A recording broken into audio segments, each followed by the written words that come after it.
If you are a teacher, parent, administrator, student, and/or anyone who loves reconnecting children with nature, and you want to figure out how to cultivate learning gardens and nature-based curriculum, then this is the podcast, the Outdoor Classrooms podcast. My name is Victoria Hackett. I am the founder of Outdoor-Classrooms.com and the Secret Gardens Nature Classes. I love witnessing the magic that happens when children are playfully learning outdoors. Observing the return of wonder and curiosity when children are interacting with nature is pure magic. This is the podcast that is going to help you capture children's interest and give you not only inspiration, but some real life strategies that are going to help you figure out how to use the outdoor space, your outdoor space, as a teaching tool, so you can enlighten the playful learning experience for young children. Welcome to our Outdoor Classrooms community. Hello, everybody. We have a very special episode today. We have Lisa Burris, is the executive director of Turn Back Time. She has 5 children and is the adoptive mother of 2 with special needs.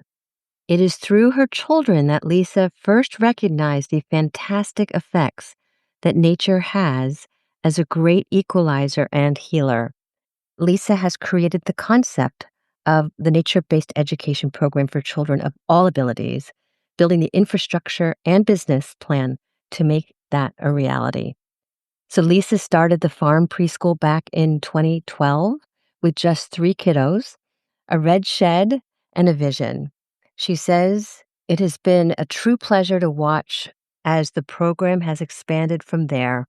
Turn Back Time now hosts 130 children per week. In May 2017, Lisa received a master's certificate in completion of the Antioch University Nature-Based Education and Forest School Kindergarten through the Early Education Department. Lisa holds a degree in human resources and has 30 years of experience in the field, as well as in business, administration, and accounting. As a pioneer in the field, watching nature-based education grow in popularity, it's been one of the most rewarding parts of her journey. Without further ado, Lisa Burris. Welcome, Lisa. I'm so glad you're here. Thank you. Thank you so much for having me. I cannot wait to learn more about your program and hear all about it. But before we begin, I just want to let our listeners know that this is an Outdoor Classrooms tour and talk, which means that our circle members in our community get access to the beautiful pictures that we're going to be looking at throughout this conversation. So if you are interested in becoming a circle member, please come over and join us. It's an incredible community. The only thing I can say about it is it feels like a family. But again, as we talk through the Turn Back Time program, we are going to be looking at these magnificent pictures. So that's just a reference to that. So again, welcome, Lisa. I'm so glad you're here. Thank you. I'm very excited. This is my first podcast, so Yay! I'm excited. Yes. So what inspired you to create Turn Back Time? Tell us a little bit about Turn Back Time and what that is. Sure. So my husband and I have 3 biological children, and in 2001, we had 2 foster care siblings placed in our custody, and we subsequently adopted them. So when they were about 6 and 7, I was sort of struggling with keeping the job that I had and being their mom. And so I left my job at a medical device manufacturer. And while I was sort of transitioning away from that, I was working really hard at trying to help both of them figure out how to be in the world. They both have special needs. So we started to do these little afternoon adventures after school. And I had some experiences with my son, who is on the autism spectrum and has an intellectual disability, that they were profound experiences that he just was able to socially interact better. His language was different when we were out in nature. So I did a quick Google search that, just does nature help children with autism in language and socialization? And I found Richard Louve's book, Last Child in the Woods.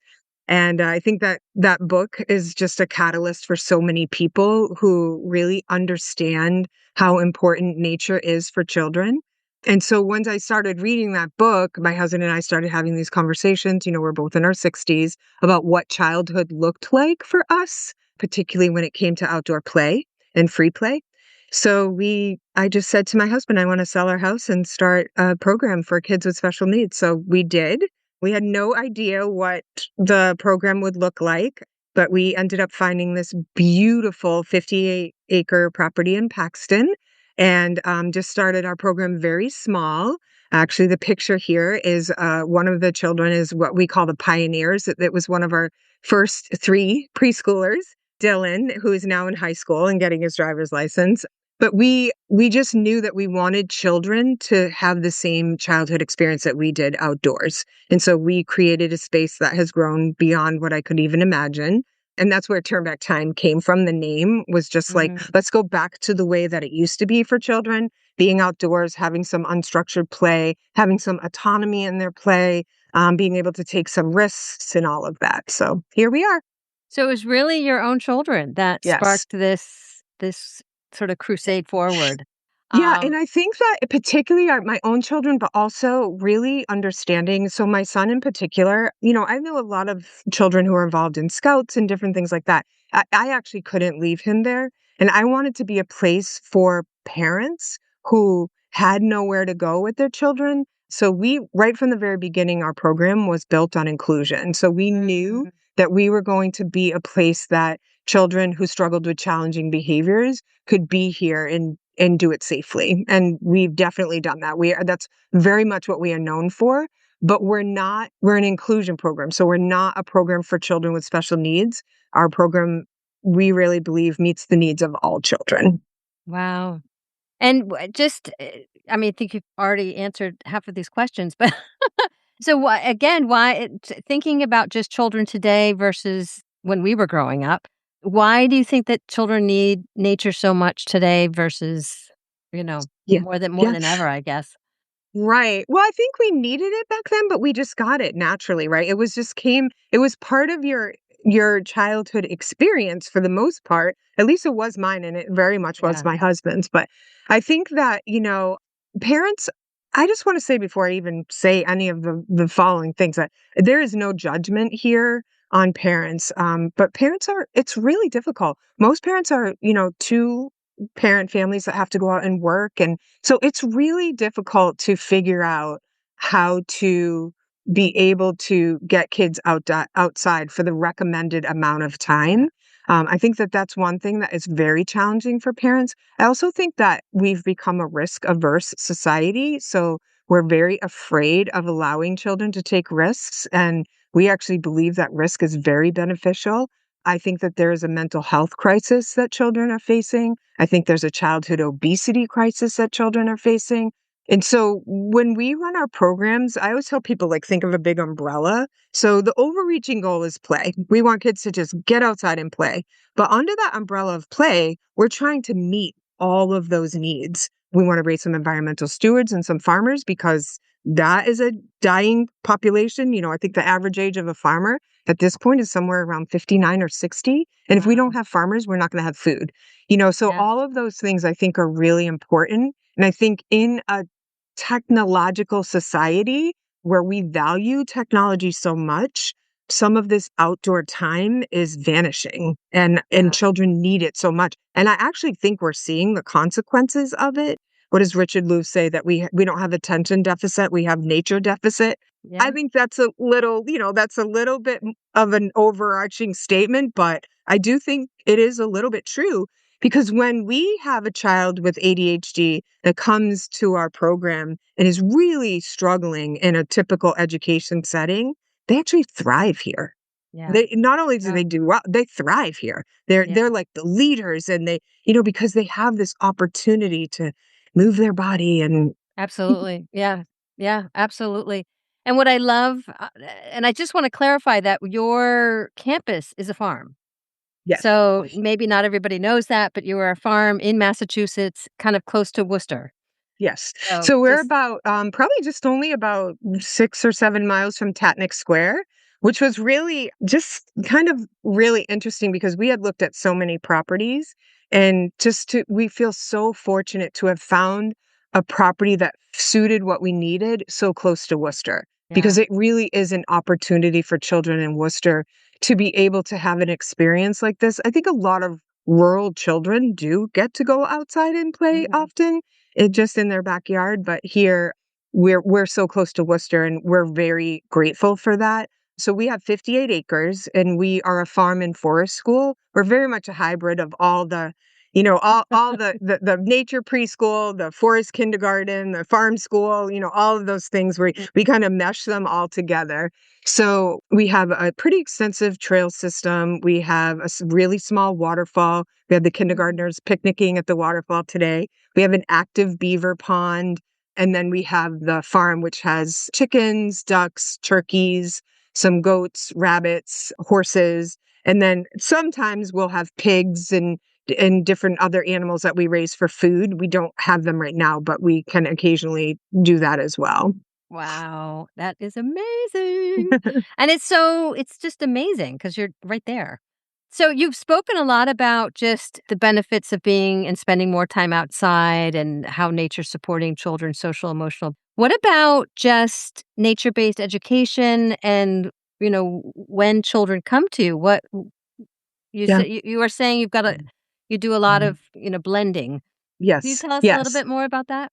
Sure. Yeah. So when we first started our program, I used to joke around and say, we were get outside evangelists, right? Everybody get your kids outside, get outside, because we just felt like children weren't spending enough time outside.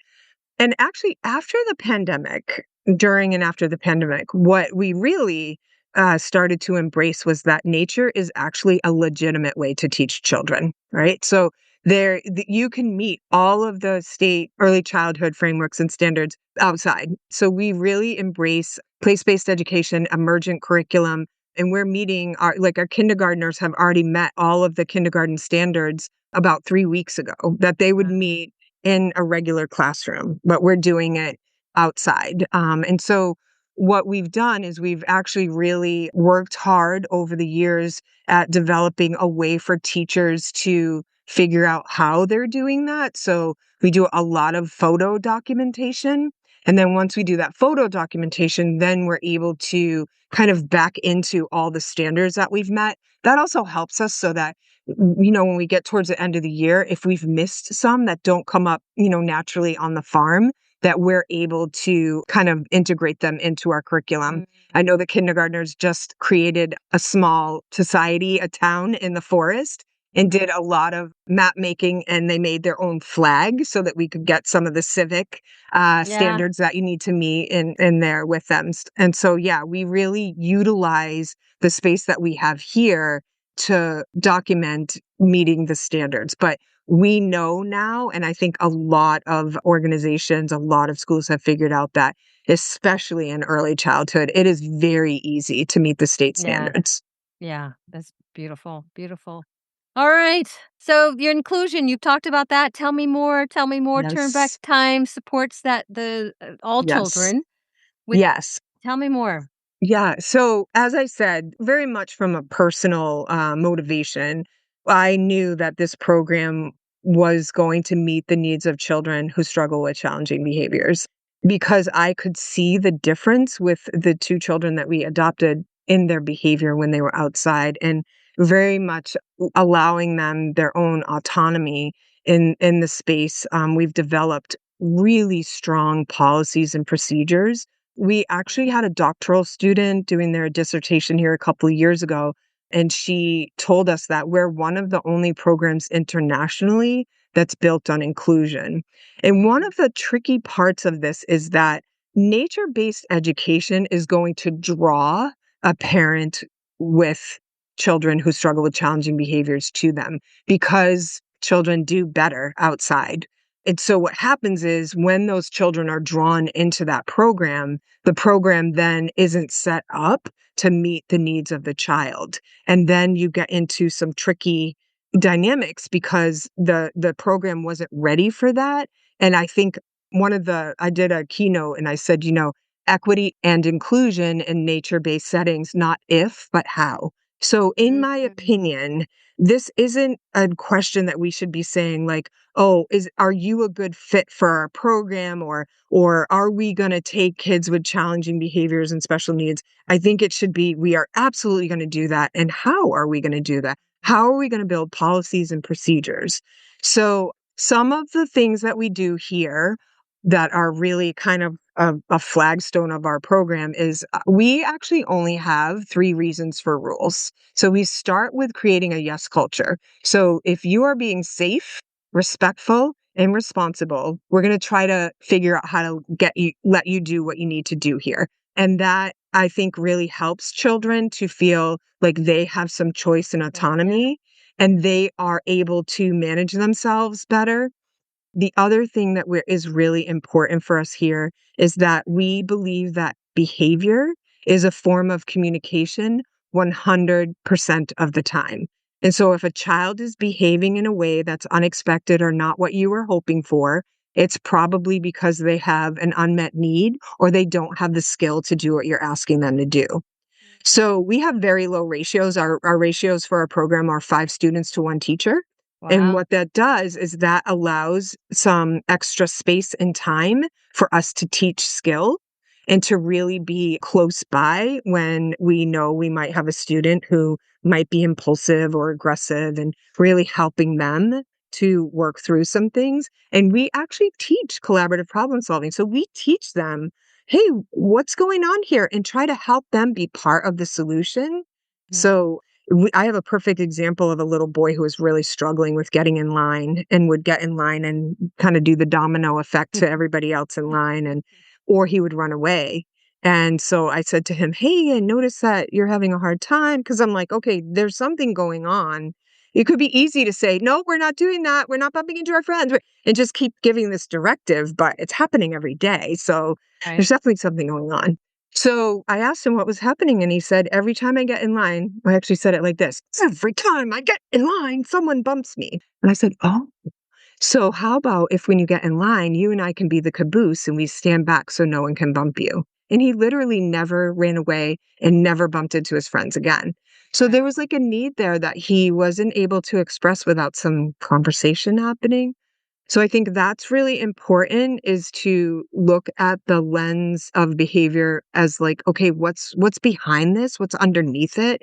I think having the low teacher to student ratio is extremely important, or you're going to have teacher burnout and things are going to be unsafe because you're in obviously a risky environment.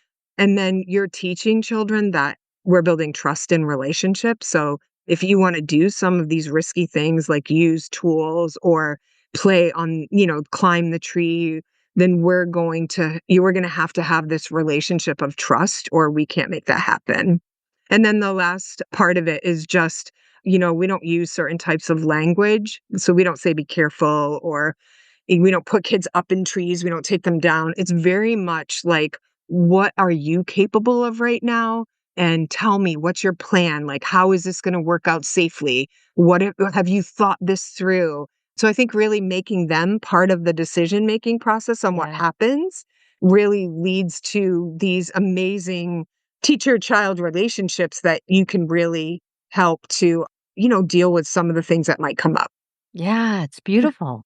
I mean, it's beautiful, really thinking about all those elements. So here we are building you have again, I love how you said it's like an umbrella. Yeah. I went to your website, you have an amazing amount of different programs. So how has this evolved? I mean, I remember you telling me how little it was when you started. Yes. Yeah. Can you Yeah, so just we started as, doing the summer camp, a really small summer camp, and I remember trying to get insurance, and the insurance agent was like, "What are you gonna do? What? I don't even understand this." And I was like, "Well," he said, "Is it a camp or is it a school?" And I'm like, "Yeah, it's all of those." Like, so we started running just like family events and doing a small camp, and a couple of parents were at this family event, and they said, "You need to open a preschool. If you open a preschool, we'll send our kids here." So yeah, we started with 3 preschoolers, and we always have 2 teachers no matter what kind of program we run, so it was hilarious because some days it would be one preschooler and 2 teachers, and we'd be like, "So, what do you wanna do today?" very small program, but we just started to grow. I think we started in September with 3, and by April had 9, I think. So we really hit a nerve, I think, of Yeah. like parents are really looking for something like this. And then as we were doing the preschool, we started to have people reaching out asking about homeschool. So we added homeschool. And then I think, again, all of that was growing, really solidifying right before the pandemic. We had built a large barn with a classroom. We had 15 students every day in the morning and maybe 12 to 15 in the afternoon. And then the pandemic came. And Oh, that was like just catapulted us into what are you doing? We need this, we need this, we need this. So oh my we God. hired more staff, we built more buildings. So now we have 45 students in the morning. We have 2 preschool and 1 kindergarten class. And then we have an afternoon preschool with 10 students and a homeschool class with 15 in the afternoon, doing our summer camps, family farm time. We started to do young adults with disabilities job skills training because that was, again, really important to me because my son, is now an adult and recognize that, even adults with disabilities want a diverse work opportunity. So we really wanted to offer something like that. And so we've just continued to grow as the community lets us know what they need. I know right now we've been talking a lot about professional development and helping maybe public schools teachers imagine how this might work for them. But yes, so we really, I think this needs to be a community space where people are kind of letting us know what Yeah. our next steps might be, because that's what we're all about. Like, we really want to meet the needs of the community. I mean, did you ever think when you sold your house that this is the path and the road that you would be going? I mean, it's just sort of actually an incredible story. Yeah, And just the community is like, okay, let's build another thing or we need another. this. So true.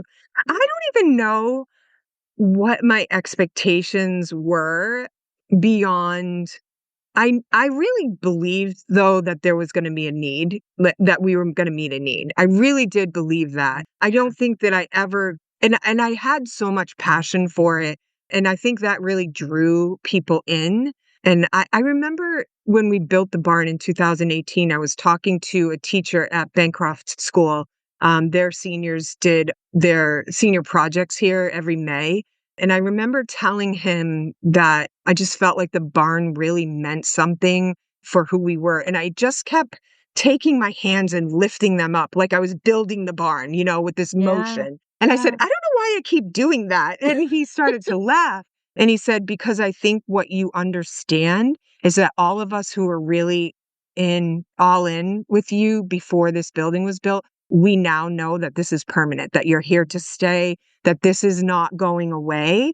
And that just touched me so much because he really understood what I was feeling, that this was a really important place for people and they needed to understand that we were going to be here, right? That it wasn't just a temporary thing that we were like, oh, how's this going to go? And I think that I did have a lot of anxiety the first few years, like, what are we doing? And are we doing the right things here? Are we going in the right direction? But I just kept trying to lean into, if something didn't work, we pivoted, right? And we Yeah. just said, okay, this isn't working. Let's move here. And really, like I said, trying to be in tune with our community. This is a place where people have a voice, and that's really Yeah. important. Mm. Oh, I just got goosebumps. So has there been, like, a biggest challenge? I mean, granted, we all know that COVID was probably, Yes. was maybe the biggest, but was there another biggest challenge in building and sustaining this work? I mean, Mm. over the years. Yeah, I think that building, just from literal building perspective, we took on a project that we built 2 yurts, some cabins, and a bathhouse to house some of our classrooms, but also some WPI students that were doing farm stay collaborations here. So they slept on the farm. And we had this project in the works for a few weeks. They've been helping us build the farm for years. They've been doing all these projects like building classrooms and helping us with gardens and rainwater catchment systems. And so we created this collaboration with them to say, okay, your students can actually come and stay here, have an immersive experience, And then just as we were getting ready to build, the pandemic hit and the costs skyrocketed. So we were really in a position of like, do we not do this or do we move Wow. forward and do it anyway, even though the costs are triple what we were Yeah. expecting? And we did move forward. And Wow. that has been a challenge to kind of try to pay off some of that because we weren't expecting to end up with a big debt. I think that was one big challenge. And then I think in the beginning, honestly, the challenge was more a personal one of, sometimes fear and anxiety of like, what am I doing? And Yeah. this has turned into such a big thing. But I think that the pandemic, that's where we had the benefit of the pandemic is that we ended up with such a great staff. We now have, before it was, 3 or 4 people worked here. Now we have, anywhere from 12 to 15 people working here. And I feel like the load is spread now where it doesn't Yeah. feel like it's all on me or my family to make sure that this goes, right? This is now, again, a community Yeah. place and organization. We have a PTO now. I was like, what? Are you That's what you kidding were me? saying. That's what you were saying when I I was like, that is like beyond me. We have a wonderful board of directors. And so I think the big challenge was like, again, my personal, fear and anxiety about Yeah. the success of it and were we doing the right things? And then I think the build for the yurts was really a Yeah. tough one. That was like, but it all works out. It just keeps working out. So that tells me Yeah. we're on the right Yeah. track. You are on the right track. And again, we forget to mention all these amazing pictures. So, Yes. little guy looking at, is this a goat? Yes. That's an Yes. Angora goat. Yeah. Angora. I'm like, it has to be a different type of goat. So, any memorable success stories or just what makes I mean, you've been talking about, I don't know, I have to come out and visit. Yeah. You need to. It would be great. Yeah. I think the um, biggest success stories that I feel are and again, this is probably a personal, I have just like it hits a chord with me personally, but I would say that every single summer we have several children who come to summer camp here that actually cannot be successful anywhere else. And some of them they're here and they're doing it, right? And they're figuring it out and it still is challenging. We might even have a one-on-one staff with them, but others, like literally children who can't go anywhere else, that they're thriving and they're the leaders. And we're like, okay, so and so, let's tell everybody all about the salamander you just caught, or what do we need to do with the pony right now? How do you? And they know everything about it. And I think that for me, that really resonates with me because I think that in education, we've become very single minded and we look at language and math as like, Howard Gardner talks about his theory of multiple intelligences, mhm, right? And I think that we're really missing children who really have this natural intelligence for the world around them and are really gifted in this way. And when they go into a classroom, they're very much hearing, you're a lot, sit down, yeah, that's enough. We're not doing that here. And when they come here, what they hear, we call them rock star moments, is, mhm, you're incredible. And that was, I never even knew that. You just taught me something. And I think it really, to me, it's just so heartwarming to see kids who really are struggling and they're just come here and it's just easy for them. And that makes me feel so happy. oh, I'm sure. It's just Yeah. the whole motivation of selling your house and Yeah. starting this up, and here you are, and now it's just thriving, and then it's just keeps thriving even more because people are saying, "No, we need this, we need this, we need this," Yeah. and Yeah. then to not just make it, "Oh, it's just another farm," or whatever. It's special and unique Yeah. because you are serving children that wouldn't be able to go to different Yeah. programs. So Yeah. it's very cool. Thank you. Yeah, it's very cool. So thinking about just that community and collaboration, I mean, all this throughout this whole conversation, you've been talking about the how your community leads you. And Yes. I absolutely love this picture. May not be a community picture, but they've got all these kids that they're barefoot. Can you Yes. describe first the picture and then go in a little bit more about community and collaboration? Yes, yes. Yeah, so well, I think that this picture really this is at the beaver pond, actually. We have an active beaver pond. It's one of the children's favorite places. And I think what this picture really describes is something that I feel like has vanished from early childhood, from Yeah. childhood in general, is going barefoot, getting muddy, right? Having this ability to explore on your own, having this trusting relationship with an adult that, I'm right here if you need me, but you are able to kind of go into this situation the way that you need to. So, you can see some of them are balancing on the logs. The kids on the left, the three gathered on the left, are actually in the water. You can't really see that, but they're in about 6 or 8 inches of mucky water, and they're trying to catch frogs and maybe even Uh, leeches. I don't know, but uh, I know. And so we actually believe that risk is beneficial and that it yeah. really teaches children how to take care of themselves. But I think that this picture just shows how much you can trust children and that they are really know how to take care of themselves if you help to teach them and guide them. So I love one thing about the beaver pond is we didn't even know it was there when we bought the property because there was 3 feet of snow on the ground. And you Oh, couldn't really get to it because it was all wooded. So I remember my husband coming back about 4 months after we bought the property and being like, wait till you see what I found. And we have destinations. The beaver yeah. pond is a destination on the farm. So the kids are like, can we go? And in the summer, they're picking blueberries and catching Mm. frogs. And I'm like, again, I'm 62. That's like what childhood is to me.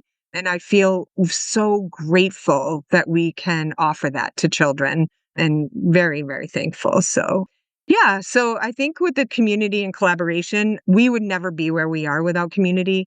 And I think it's a really important thing for me. I need that personally. I'm not someone who's going to be in an isolated job. I need people. One of the woman who's going to be taking over as director, Katie Baker, has been involved. Actually, this is her youngest son in the blue. Mm. She has been involved since 2013. Her husband was on our board. Then she joined our board when he resigned. She's been consulting. She closed her daycare at the pandemic to come work here. And so I think those relationships that I had all along were invaluable for myself, for me personally, but also for the farm. So we have student interns from Anna Maria, Assumption, Worcester State, Clark University, Quinsigamond Community College. We have this collaboration with WPI that has literally built so many parts of our farm. It's incredible. We are constantly looking for opportunities to host families that maybe their kids can't come for the preschool because it doesn't work for them financially or for their schedule. So we work with the CFCE, the Worcester Family Partnership, just always looking for ways to do family events. We have family picnics on the farm. We have open, family days. We had a mud day last February. I think it just was a random warm February day, and the director was like, "It's going to be muddy. Let's just do an open house." And I think like 50 people came to Mud Oh, Day, and it was awesome. So I'm yeah, so I think that collaboration is super important to us. yeah, I'm exhausted thinking about it. Yeah. Again, and then important to outdoor education, then you're feeding it's that domino effect, and that now you not only are helping the kids are thriving where you are, but then that's a ripple and domino effect that carries them at home. And then also you had mentioned previously about really kind of branching out and trying to help schools Yes. create outdoor classrooms. That's sort of one of my visions as well, is like, Yes. what if every single school and every single child in a school had access to an outdoor classroom? What would Be that so look amazing. and Yeah. feel like? So tell me your vision. Yeah. Well, I really think that outdoor education is important. And I know there are a lot of countries that are doing it and doing it very well. And they recognize the importance of it, particularly up to the age of 6 or 7. Yeah. And I think that honestly, a lot of the barrier is teachers just don't understand how it would work. Right. And I think that is something that we can really help with to help them understand. And I also really acknowledge that I know that not everybody is going to go buy 58 acres and start a farm, right? That's not how it's going to look. But there are ways to do just even a very small part of your backyard or part of your classroom for your school to add some of these elements that really change how children play. I just feel like there's studies that show that children play differently on a blacktop than they do in a forest or Yeah. out in nature. Yeah. It's really, I think, very important for people to recognize that this is a developmental need. And I know that the state of Massachusetts, the Massachusetts Department of Early Education and Care is really acknowledging that. And I think Yeah. that that is really, for me, as someone who really feels like this work is so important, to see that it's going to be replicated in other places, I think is just fantastic because Yeah. I just believe that it's the way to go. Do you think it's growing? I mean, do you I do think feel it's like growing. our movement is making a like all of what we're doing and talking, and do you think it's making a difference? You feel like it's growing? Yeah, Me too. 100%. Me So too. when we started, there were 25 registered nature preschools in the country, and I think there are about 1,100, maybe even more. Yeah. That was the last time I Yeah. checked. So I absolutely think it's growing. I think that again, the difficult part of this is that a lot of times teachers in many programs, mostly public, honestly, some private schools are really like, even though they might not be a nature-based program, they understand child-led play, they understand being outdoors and all of those things. But I think that the real difficulty in public school is that they're giving two conflicting agendas that they're trying to Mhm. meet, and that's very difficult for them, and I totally understand that. Actually, some of our parents whose kids came here for preschool have just started to try to remove screens from the K through 2 classrooms in the city of Mm. Worcester.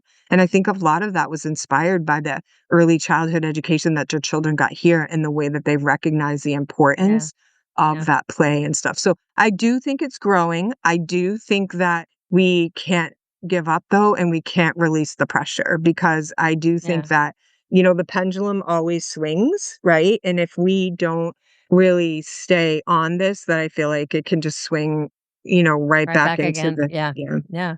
yeah, Yeah, yeah. absolutely. So in terms of your future vision, Hmm. ooh, I know I we know. talked about this offline a little bit Yes. and why you Yeah. have a director now.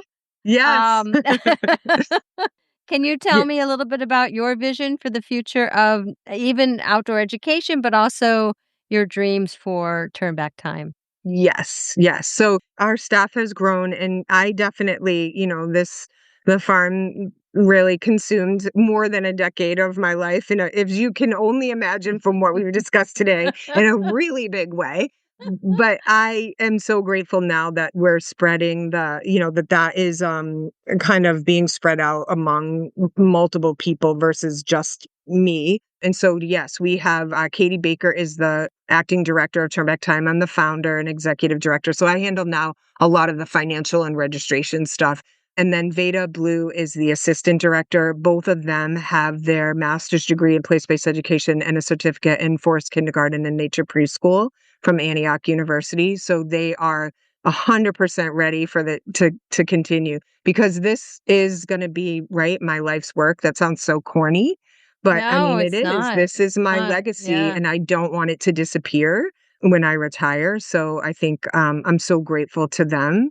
And then I just think the future of outdoor, I would love to see every family have the opportunity to have their child participate in nature based preschool, possibly kindergarten, if they want it. So I think Yeah. just like they do in like the Scandinavian countries, you can choose in Finland, which I'm Finnish. My grandfather was born there. So you can choose, a forest nature kindergarten up until the age of 7. That's your public school choice. You can make that choice for yourself, for your family. So I would love to lean in that direction. At the very least, I would love to see, and I think that the Massachusetts Department of Early Education and Care is really kind of giving this directive of like kids need to be outside. They need to be playing outside. They need to be moving their body. They need to be in nature and really helping to understand that it's not developmentally appropriate for a 4-year-old to be sitting at a table doing Yeah. worksheets. That's not what they should be doing. That's not Yeah. their work for right now. Eventually they're going to get there and that's going to be their work, but that's not their work for now. So I think that that's what I would love to see is that this, again, like you asked, if it's spreading, right? That this is really, even in colleges, this is being taught, right? That this is That's important. I'm like, "Yes!" Yes. I'm like, because it just makes so much sense that this should be taught as part of early education, even up until Yeah. I even think, like, how can we get it into middle school? How can we Yeah. get it into high school? How can we Yeah. even have it be a part of that training? So then when students are coming out of their training, they're going into schools that have existing outdoor classrooms, and it's like, Right. "Oh, yeah, it's a no-brainer." It's like, it should just be I just pray in my lifetime that we can get to that point that it's Yeah. it's it's just a no-brainer. "Oh, it's Yeah. there, it's there." It's like it is in Yeah. Finland. So, Well, I think too, from the perspective of like, we can look at developmental needs, but also let's look at like even environmental conservation, right? If mhm, you want children to grow up to want to protect the earth, then you need to give them a passion, right? They need to have an emotional experience with someone guiding them and teaching them. And that is what happens in nature-based education, yeah, right? That the kids are there and they're having these emotional experiences that they're able to have a mentor right there guiding them. And they're going to grow up and be like, hey, don't knock down my forest or don't destroy my beaver pond or, they're going to grow up and be environmental stewards. And that isn't going to come from that one time visit to a nature field trip. center once a year, The field trip, the right, or field trip. It's not going right. to come from that. Mm-mm. Yep. Yeah. I couldn't agree with you more, and I'm so Yeah. glad you said that because Yeah. that is truly really understanding what our why is, Yes. and I love that you bring in the fact that you're on a farm, and Mhm. if we don't get kids to be even excited about growing food or Mm. understand that food just doesn't come from the grocery store, Right. we're not gonna have a generation of farmers, and you said some statistics on our farmers are age 50, Yeah. 60. We don't I have think they're young almost, farmers. the last time I checked, the average age of a farmer was 59. Yeah, Yeah. it's sort of scary to think about. So, Yeah, it is. and I do feel like we're in an age where we need to be growing food in our backyards and Yeah. starting victory gardens and things like Yep. that, and so really incorporating that into our outdoor classrooms, whether they're in our schools or our backyards, and all of that is so vital right now, and I feel like Yeah. there is still a culture of people, and again, no judgment, but we're asleep. We're Yeah. kind of asleep at the wheel, and Yeah. it's kinda like that feeling of, "Come on, we gotta this is there's an urgency to it." And I think one of the interviews I've done was a gentleman called it edutainment. It's almost like we have to be entertaining, but Yes. also educational, so to get Yes. that message I across. call it hipster farming. I used to Oh! I was like, I said, "You've gotta make this attractive for people who maybe this isn't their hill to die on, right? Like, maybe that's not their thing, and I understand that, but if you make it attractive, then they will come, and then once they start to I've had parents be like, "I was gonna go outside till I met you," and, like, just Yeah, really embracing it, and now, their 8-year-olds got them hiking, right, every yeah, weekend, and that kind of thing, or starting a garden or something like that. So, yeah, I really think that, you do I get that whole edutainment thing. Like, yeah, you do yeah, have to make it attractive and trendy to a certain degree, and then once people get there, I really believe that they see the benefits and they yeah, understand it, and then they're so supportive of what you're doing. And you can just when you have that opportunity, like when we have someone who's here for the whole year, we have this amazing opportunity to teach throughout the whole year, yeah, right? We're doing education on ticks and poison ivy and sunscreen and bug spray and how to keep your eggs once you take them from the coop, and like it's just all these opportunities every day to discuss and chat with free parents about what's happening, and they grow and learn from that too. yeah, and what a gift. Oh my goodness, what a gift. So, future vision, if you could change one thing about education today, and we've talked about a zillion already, Yeah. something maybe we haven't talked about, what would that be? I would take the pressure off of teachers in early childhood to be meeting standards that are not developmentally appropriate. And really looking at the research, right? Where sometimes we're doing things and I'm like, this is not even a research-backed idea that you have that's happening right Yeah. here, so but I think teachers are like, "What are we supposed to do? This is what we're being told to do," and of course Yeah. they have to do their job, I'm not I don't hold fault for them at all, but I think that I really wish that people would be looking at what is developmentally appropriate Yeah. and what has does the research show? Research shows that children need to be outside. They need recess, right? We're taking away recess for, so just really helping to give teachers a little bit more freedom to actually teach in a way that meets the needs of children. Yeah. That's so right on. Yeah. And what gives you hope when you look at the next So generation? yeah. So the biggest thing that gives me hope is the recent announcement by the Massachusetts Department of Early Education and Care.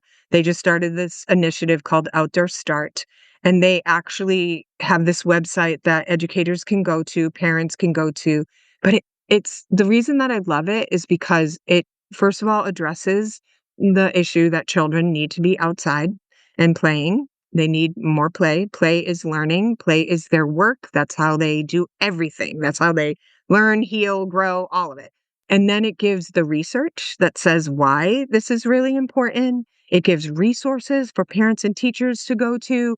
And then it lists programs in the area. And I think that list will continue to grow as people find out about this website. They can go to Mhm. it and see. And I think that if people really use that as a tool to help change I always say, we all have our circle of influence, right? Mhm. I'm not going to go and change the world in an instant, but if I can have this influence on the people around me, and then they're going to take that and influence the people around them. And so I think if educators and parents use this website to really affect change that they might want to happen in their schools and in their homes, that it will really have a huge impact. Ah, I'm so glad you brought that up. So, favorite place on the farm?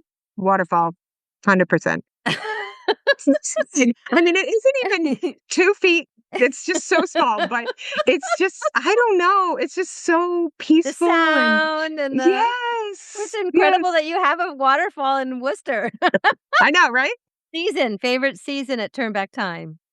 I always say everybody loves the farm when it's 70 and sunny, right? 70 and Maybe sunny. it's a little bit harder when it's like -2 and the snow and wind and yeah. So I think yeah, this will probably be my favorite season coming into the next couple of months. Although I will tell you, being on a farm, this is a time where you're like, don't look left, don't look right, because you have so much to do right now that it's not even, yeah. That's yeah. So, favorite outdoor childhood memory? So, this is a really interesting story. I did not know when we bought this property that I actually grew up on the property across the street from here. My great-grandparents, who are from Finland, had a garden there, and there was a pond there that we used to fish in, and there was a stream, and my brother and I would play in that stream all day long as they were doing the gardening. But I was young and didn't really I knew that the land was in Paxton, but, I was in my 50s when we bought this property. I wasn't really putting it all together, and my dad said, "Wait, where is it?" And I told him, and he said, "Momo and Papa's land is right across the street." So that is I really believe that that is, like, something that when I think about that, I really believe that that's what kind of that was a seed that really motivated me to do this work because it was incredible, the memories that my brother and I barefoot in the stream. Sometimes the water would be so cold that you'd be, like, hopping up and down, but you didn't wanna Oh get out of the my water, and yeah. gosh. Yeah. Lisa, that's like serendipitous. That's It's like the so when universe. people hear that, they're like, "Are you serious?" And I was like, "Yeah." And I didn't know it when we put the offer in, and then my dad told me, and the woman who sold us the house, she was 88, and I was able to give her a picture of her now deceased husband when he was 5 because his parents were best friends with my great-grandparents. So, yeah, it was just incredible. Yeah, Oh my goodness. yeah. Wow. So what's one lesson that nature continually teaches you? Resilience that we just all it teaches resilience to myself, to my staff, to the children. We're just constantly growing, and I think that that's an amazing thing because we all need to grow. And you said a key word earlier, which was when something comes up, you just pivot Yes. to that Yep. beautiful word. I love that word. So when do you feel most connected to your purpose? I And think that when we can really have an influence on a child who is really struggling and can really affect their lives and really help them to feel like they are amazing. yeah. Yeah, they are And amazing. this picture here, this guy has the frog Giant coat. frog. Yeah. Oh my So gosh, that's a huge. frog, and everybody did selfies with the frog that day. We even have one of our staff, Katie Baker, has a selfie with the frog. That is I a big know. one. It's a Yes, big huge. guy. So I think this is my final question. If you were to give one seed of inspiration to either a teacher, educator, parent, leader, what would that be? I think it's just to start small and don't overwhelm yourself, but just really start small and just try to make small changes that will, I think, that'll be amazing for a teacher, an educator, a parent. They'll feel it too, not just the kids, right? Mhm. If they can just slowly start to recognize the importance of this and make small little changes. I think someone had a website, I think it's still around 1,000 hours in a year, just Yeah. trying to spend little bits outside, go for a walk, notice something in your backyard, help your children to feel that connection, I think is where I would start. That's beautiful. Look at these kids hanging out on the I tree. know. I love it. I love it. And there you are. So where can we find you? All All your right. information will be in the show notes, but tell us anyway. Yeah. We have a website. We have a presence on Facebook and Instagram. We have an amazing woman who runs our social media page. She's fantastic, beautiful writer. So you can find us on Instagram, on Facebook, and then on our website. Perfect. And come visit us. Yes, I'm coming out for sure. Yeah. So thank you. All I could right. talk to Thank you you. all day long, Oh, and thanks, Victoria. I thank you, and thank you for this beautiful, beautiful work you're doing. Thank you so much. I appreciate it. And you too. Before you go, I want to share an invitation. If you are an educator who knows outdoor learning matters, but you want more structure, confidence, and support, the Outdoor Teaching Bootcamp might be exactly what you need right now. This is a 5-week online foundations course and is the first step in our Outdoor Classrooms teacher certification program. Each week, we focus on one of the 5 phases of teaching outdoors, helping you build a strong, sustainable rhythm for your outdoor classroom. You'll get pre-recorded lessons inside a private portal that you can move through at your own pace, along with 5 weekly live Zoom sessions where we come together to reflect, ask questions, and connect with other educators from all over the country doing this work. If you're curious whether the boot camp is the right fit for you, I'd love to talk to you. You can schedule a one-on-one discovery call with me, Victoria, and we'll think through it together. Head on over to our website to learn more, or we'll have the link in the show notes as well, and see when the next Outdoor Teaching Bootcamp cohort is opening. Thanks for listening and for the work that you're doing to bring learning back into the relationship with nature. So P.S., if you are a Circle member and you are interested in taking the Outdoor Teaching Bootcamp, you get $100 off the price. So there are huge discounts for joining our Circle membership community. So again, if you have any questions about this, schedule that one-on-one call with me and I'd be happy to answer any questions. Talk to you soon. Bye.